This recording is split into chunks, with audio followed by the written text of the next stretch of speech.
What if the most psychologically devastating military unit in the Pacific War wasn't erased from history because it failed, but because it succeeded too well?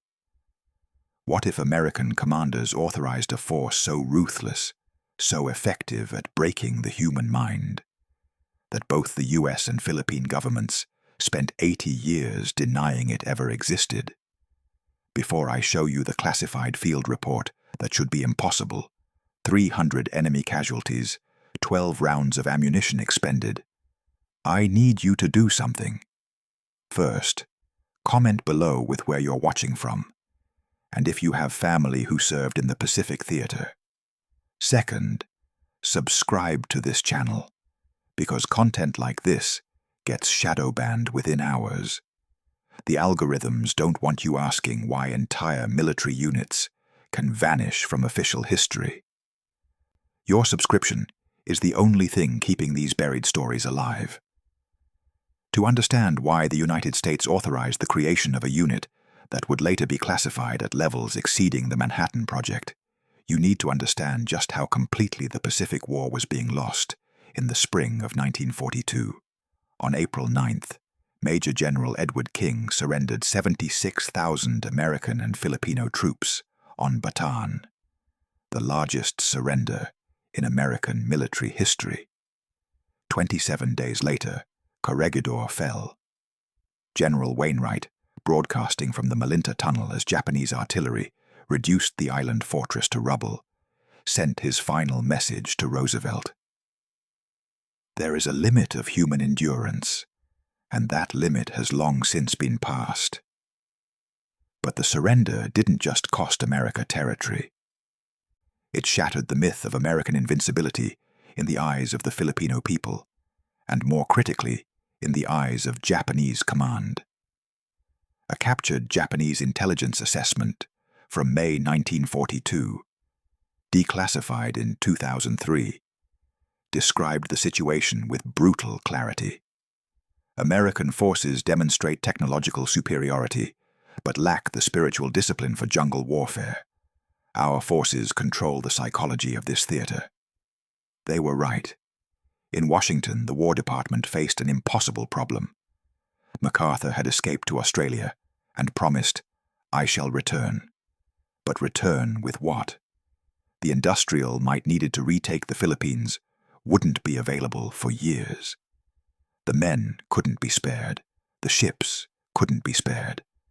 But abandoning the Philippines entirely wasn't an option either. The solution emerged from classified meetings between April and June 1942. Unconventional warfare, guerrilla resistance, psychological operations. But what the official histories omit is this. In May 1942, a small group within the U.S. Army Psychological Warfare Division proposed something far more extreme. Not guerrilla warfare as traditionally understood, but what one internal memo called ethno-psychological combat operations. The idea was radical. Instead of training Filipinos to fight like American soldiers, train Americans to fight like Filipino aswang. One officer became obsessed with this approach. Colonel Harold Brennan, who'd served in the Philippines in the 1920s and worked closely with the Philippine Scouts. In a classified document dated May 2nd, 1942, Brennan submitted a proposal whose fragments reveal its core argument. The Japanese military operates under strict codes of honor and spiritual discipline. However, intelligence indicates deep-seated cultural anxiety regarding supernatural phenomena. Filipino indigenous warfare traditions have for centuries employed psychological tactics designed to convince enemies they face non-human threats. On May 18th, the proposal reached Major General Charles Willoughby, MacArthur's chief intelligence officer. According to a declassified post-war interview, Willoughby's response was chilling. If we can tie down Japanese divisions with ghost stories instead of artillery, I don't care if we're violating the Geneva Convention. Make it happen. There was no official authorization, no signed order, No paper trail. Just verbal commands with built-in deniability at every level. The unit would have no designation, no roster, no connection to existing command. If it succeeded, results would be attributed to guerrilla resistance. If it failed, it would be disavowed. Which brings us to that bunker beneath Fort Santiago on May 6, 1942, where Colonel Brennan sat across from three men. Sergeant Alejandro Balagtas, a Philippine scout whose grandfather had fought Spanish colonizers using Digmang Bulong, the Whispering War. Vicente Salcedo, an Eta hunter who could move through jungle without disturbing a leaf. And Lieutenant Marcus Wade, an American intelligence officer who'd studied Moro guerrilla tactics. Brennan laid out the proposal with remarkable candor. When he finished, Balagtas asked one question. "Will your government acknowledge what we do?" Brennan's answer was honest. "No. If this works, they'll call it guerrilla luck. If it fails, they'll call it a war crime. Either way, you'll be ghosts." By July 1942, 73 men had been moved to a training facility deep in the Sierra Madre Mountains, in a location the Eta called Lugar ng Mga Multo, the place of ghosts. The area had been used for centuries as a sacred burial ground. Local Spanish-era maps marked it with a single word: maldito, cursed. On the first night, Colonel Brennan gathered the recruits and told them the truth. "You are not going to be recognized. You are not going to receive medals. You will not be written into the history of this war. If you die, your families will be told you died as guerrillas. If you survive, you will carry what you've done in silence." Then he asked the question that would become their unofficial motto. "Are you willing to become monsters so your people can remain human?" 73 men answered yes. By the end of training, only 41 remained. The training regimen was unlike anything in conventional military doctrine. It began with silence. For the first 2 weeks, recruits were forbidden from speaking. They communicated only through hand signals and learned to move through the jungle without breaking a twig, disturbing leaves, or creating any sound that didn't belong to the natural environment. Vicente Salcedo led these sessions, taking men into the densest parts of the forest before dawn and instructing them to follow him. Most couldn't. They would lose sight of him within minutes, only to have him reappear behind them, having circled back without making a sound. One recruit described the experience years later. "He moved like smoke. You would watch him walk into the brush, and he would simply vanish, as if the jungle had swallowed him." The next phase focused on what the instructors called presence manipulation. The recruits learned to use terrain, shadow, and sound to create the illusion of being everywhere and nowhere simultaneously. They studied how to position themselves so that movement in peripheral vision created maximum psychological impact. They learned to exploit the way the human brain fills in gaps with fear when it can't explain what it's seeing. American psychological warfare officers introduced low-frequency acoustic devices, experimental equipment that produced sounds below the threshold of conscious hearing, but triggered instinctive anxiety and disorientation. The men learned to combine these with traditional Filipino methods: animal calls that were slightly wrong, whispers that seemed to come from multiple directions, rhythmic sounds that mimicked human heartbeats. But the most disturbing element of the training involved what the instructors called folklore integration.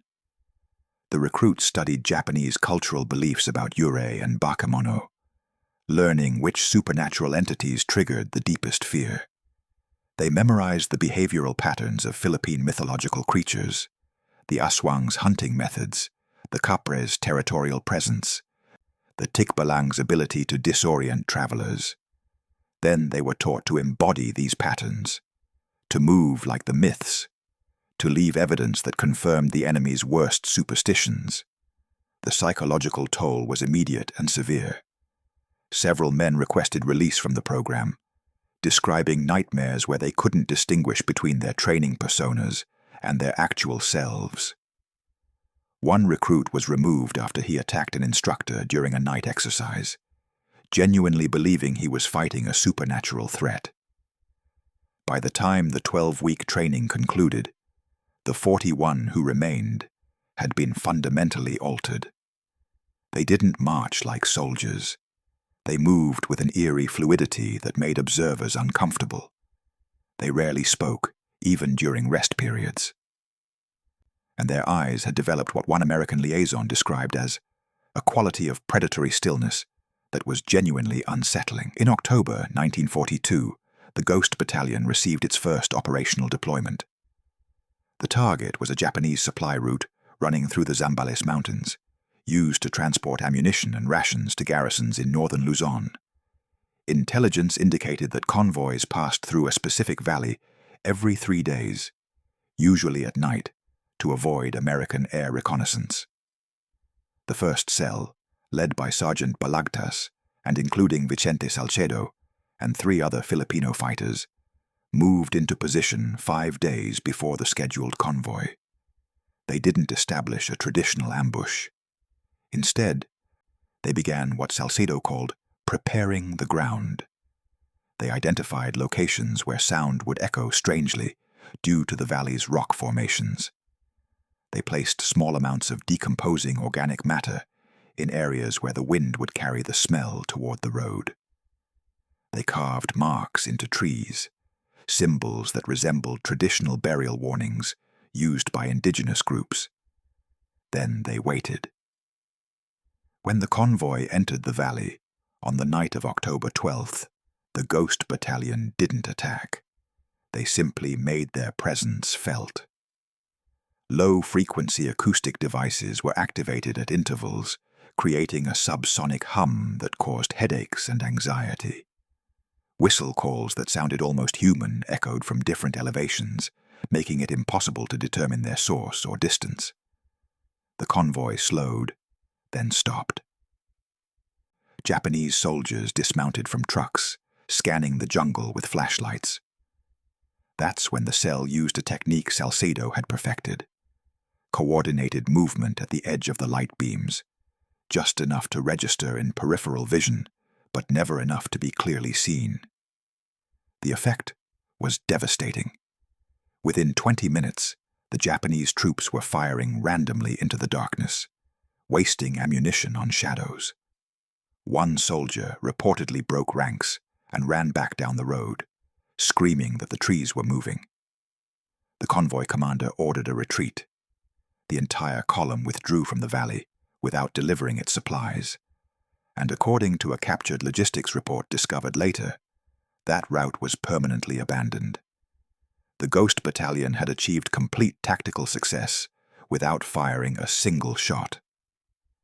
When Balagtas reported the results to Colonel Brennan, the American officer asked how many enemy casualties they'd inflicted. Balagtas's response was precise. "We killed their courage.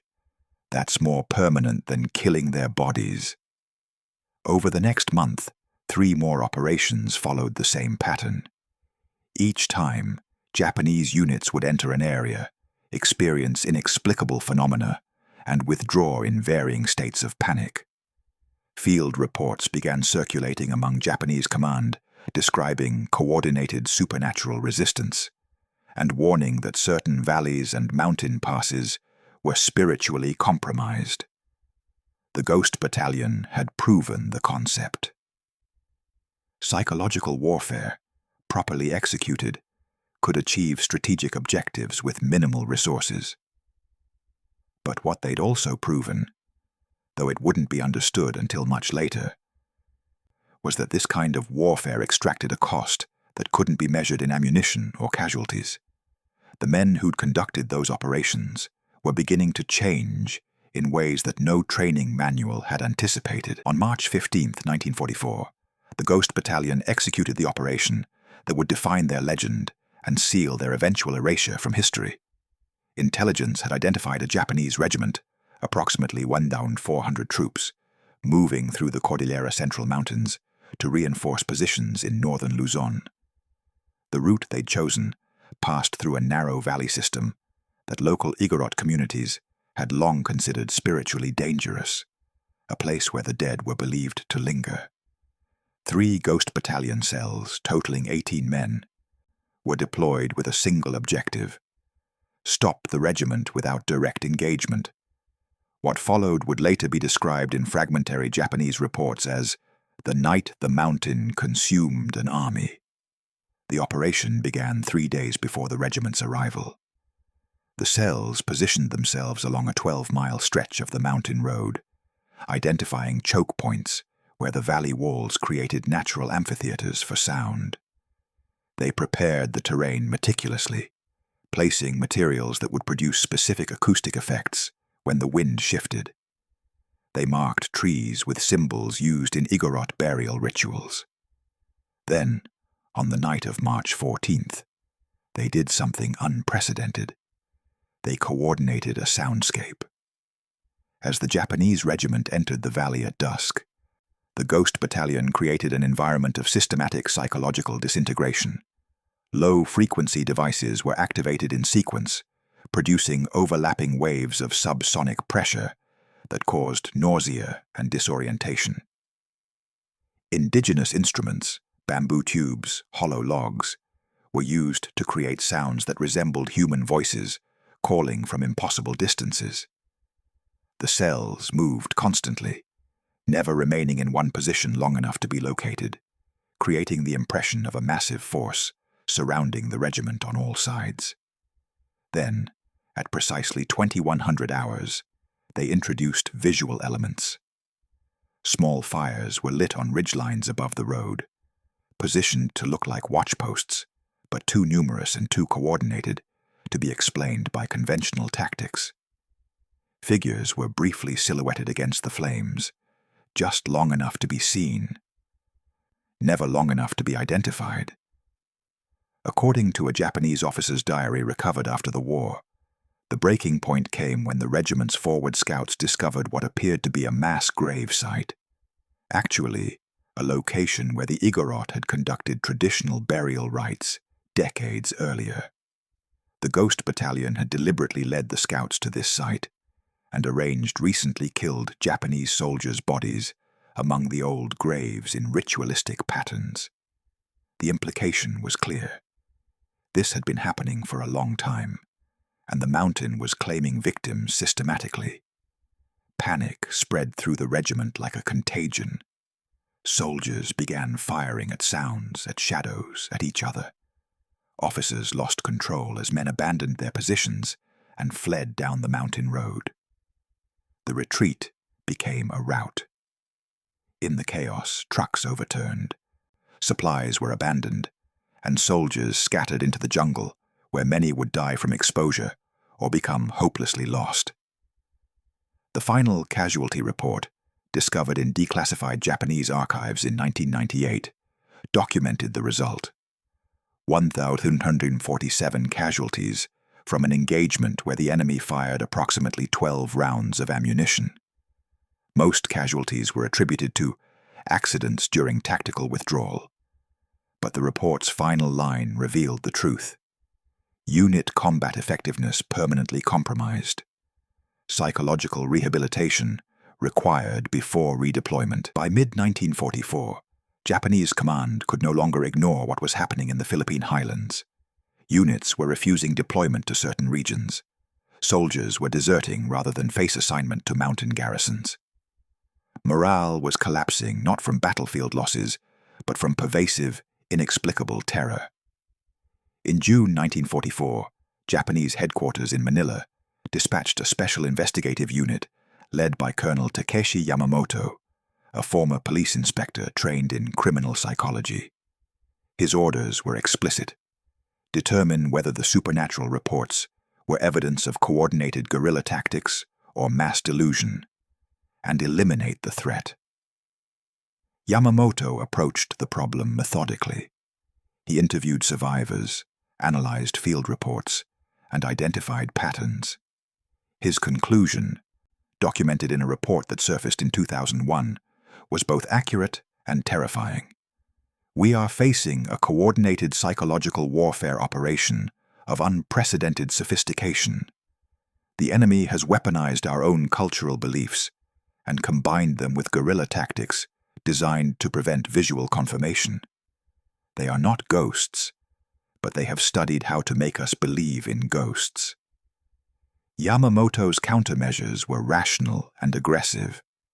He ordered the execution of any soldier who reported supernatural phenomena, reframing such reports as cowardice punishable by death. He brought in Shinto priests to conduct purification rituals at contested sites, attempting to reclaim spiritual authority over the landscape. He instituted mandatory daytime-only patrols and forbade troops from entering valleys or forests after dark. But the Ghost Battalion anticipated every countermeasure and turned them into weapons. When Japanese soldiers stopped reporting supernatural experiences out of fear of execution, the Ghost Battalion made the phenomena impossible to ignore. They began leaving evidence in places where officers would find it: ritualistic arrangements of equipment, bodies positioned in ways that suggested supernatural intervention, sounds that entire units would witness simultaneously, eliminating the possibility of individual delusion. When Shinto priests arrived to conduct purification ceremonies, the Ghost Battalion targeted those events specifically. During one documented incident, a purification ritual at a mountain shrine was interrupted by coordinated acoustic attacks and visual phenomena so overwhelming that the priest himself fled, declaring the site beyond cleansing. Most devastatingly, when Japanese command restricted operations to daylight hours, the Ghost Battalion simply waited. They allowed Japanese forces to move freely during the day, then made every night an exercise in sleepless terror. Troops who couldn't rest became combat ineffective within days. By September 1944, Yamamoto's countermeasures had not only failed, they had amplified the problem. In his final report before being reassigned, he wrote a passage that would later be cited by psychological warfare researchers as one of the most candid admissions of defeat in military history. The enemy has transformed our attempts at rational response into confirmation of the supernatural threat. Every measure we take to prove these are men makes our soldiers believe more deeply that they are demons. We cannot win a war against belief itself. By late 1944, the Ghost Battalion had become the most effective psychological warfare unit in the Pacific Theater. But the men who'd achieved that success were no longer entirely recognizable as the soldiers who'd entered training 2 years earlier. American liaison officers began filing concerning reports. One document, from November 1944, partially declassified in 2009, described a Ghost Battalion cell returning from a 3-week operation. The men did not speak for the first 48 hours after extraction. When they finally communicated, they did so primarily through hand signals, even when verbal communication would have been more efficient. Their affect was flat, emotionally unresponsive. Most concerning, 2 members of the cell claimed they could still feel the presence of Japanese soldiers they had terrorized, describing a persistent sensation of being connected to their targets even at distance. The psychological toll manifested in disturbing ways. Several Ghost Battalion members reported that they had difficulty remembering their actual names, having spent so long operating under cover identities and in states of depersonalization. Others described intrusive thoughts where they genuinely believed they possessed supernatural abilities or had become the creatures they were simulating. One fighter, interviewed decades later by a researcher, described the experience. After a while, you forget you're pretending. You move through the jungle, and you don't think about moving silently. You just are silent. You don't try to frighten the enemy. you just become frightening. And then one day, you realize you can't turn it off anymore. The American handlers faced an ethical crisis. Colonel Brennan, in a classified memo to Psychological Warfare Command, dated December 1944, raised explicit concerns. The unit has exceeded all operational expectations, but we are creating permanent psychological damage in our own personnel. These men cannot be reintegrated into conventional forces. Many display symptoms consistent with dissociative disorders. We are asking them to abandon their humanity for tactical advantage, and they are complying too well. There were also growing concerns about operational boundaries. Several incidents suggested the Ghost Battalion was becoming increasingly brutal in its methods. Bodies were being discovered that showed signs of post-mortem mutilation, designed purely for psychological effect, going beyond tactical necessity into territory that resembled ritualistic behavior. When questioned, the perpetrators showed no remorse or even clear memory of their actions, describing them as necessary for the operation, in tones that suggested they'd stopped making moral distinctions. The command structure faced an impossible dilemma. The Ghost Battalion was achieving strategic objectives that would otherwise require thousands of conventional troops and massive resource expenditure. But they were also creating fighters who could never return to civilian life, who were psychologically bonded to a form of warfare that existed in ethical gray zones at best. A psychological evaluation conducted in January 1945 assessed the 41 original Ghost Battalion members. The conclusion was stark. All subjects display significant trauma symptoms. 27 show signs of dissociative identity patterns. 14 report persistent hallucinations or delusional beliefs. Prognosis for psychological recovery: poor to negligible. Recommendation: maintain operational deployment, but begin planning for post-war isolation or permanent psychological treatment. In October 1944, General MacArthur returned to the Philippines with overwhelming conventional force. The U.S. had air superiority, naval dominance, and sufficient ground troops to retake the islands through traditional military operations. Within this new strategic reality, the Ghost Battalion transitioned instantly from invaluable asset to dangerous liability. The reasons were pragmatic and cold. First, the unconventional methods that made the unit effective: psychological warfare bordering on torture, exploitation of indigenous spiritual beliefs, operations that left no clear paper trail, were exactly the kinds of activities that would become problematic in post-war investigations or war crimes tribunals. Second, the Ghost Battalion members themselves were now witnesses to classified psychological warfare programs that the military wanted buried. They knew too much about methods the U.S. government had authorized in desperation, but would never want publicly acknowledged.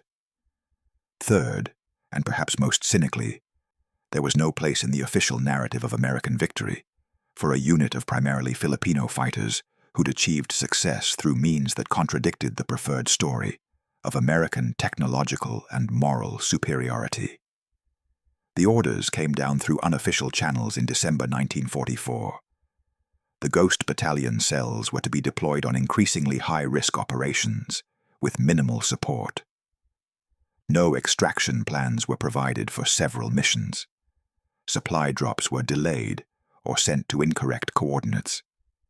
The message was clear without ever being explicit. The unit was being disposed of through attrition. Some cells recognized what was happening. Sergeant Balagtas, leading a mission in January 1945, received orders to infiltrate a heavily fortified Japanese position with no intelligence support and no backup. According to a letter he wrote to his sister, discovered in family archives in 2003, he understood perfectly. They have decided we are more dangerous as witnesses than valuable as weapons. We are being sent to die quietly, so the generals can write their clean histories. By March 1945, 12 of the 41 original Ghost Battalion members had been killed in operations. Another 7 were missing, presumed dead or deserted. The remaining 22 were scattered across the Philippines, with no centralized command, no official designation, and no recognition of their service. The final betrayal came in April 1945, when surviving members were ordered to report for reassignment and debriefing. Those who complied were placed in isolated facilities, ostensibly for psychological evaluation, but functionally for containment. They were held for weeks, subjected to interviews designed to assess what they remembered and what they might reveal, then released with explicit warnings that discussing their service would result in charges of spreading military disinformation. The Ghost Battalion had ceased to exist, not because it had failed, but because it had succeeded too well, using methods its creators now needed to forget. The systematic erasure of the Ghost Battalion from official history began before the war even ended and continued for decades.